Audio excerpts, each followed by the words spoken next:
বলেন। দপদপিয়া প্রতিবন্ধী স্কুল বরিশাল। কেন আসছেন? আমরা আমাদের অধিকার আদায়ের জন্য আসছি, এমপিভুক্ত করার জন্য এবং স্বীকৃতি আদায়ের জন্য।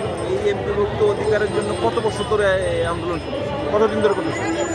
আমরা তো এই 22তম আমাদের আন্দোলন চলতে আছে, 23তম। কতদিন থেকে এটা করতেছেন? আজকেই শুরু হয়েছে, আজকে 26 তারিখ। এর আগে করার নাই?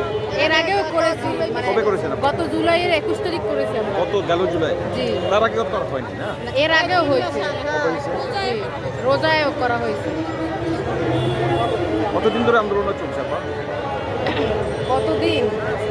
এর আগে আমরা এর আগে আমরা 3 থেকে 4 দিন করছিলাম, হ্যাঁ 72 ঘন্টা আমাদের আশ্বাস দিয়েছিল, কিন্তু এই 3 মাসে তারা আমাদের স্বীকৃতি দেয় নাই।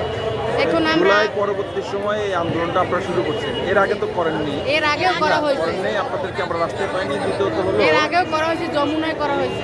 অস্থায়ী সরকার ডক্টর ইউনূস তো আসলে নির্বাচন দিয়েছেন, ডিক্লেয়ার করেছেন। নির্বাচন পর একটা নতুন গভর্নমেন্ট আসবে, একটা সংসদ হবে। সেই ক্ষেত্রে আপনারা তো তাদের কাছে দাবিটা জানাবেন। এখন এই অস্থায়ী সরকার আপনাদের কি দিতে পারে বা কি আশা করেন আপনি?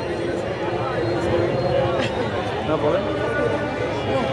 আমরা তো আমাদের এই যে এমপিভুক্ত স্বীকৃতি আদায়ের জন্যই আসছি, যেন উনি আমাদের আদায়।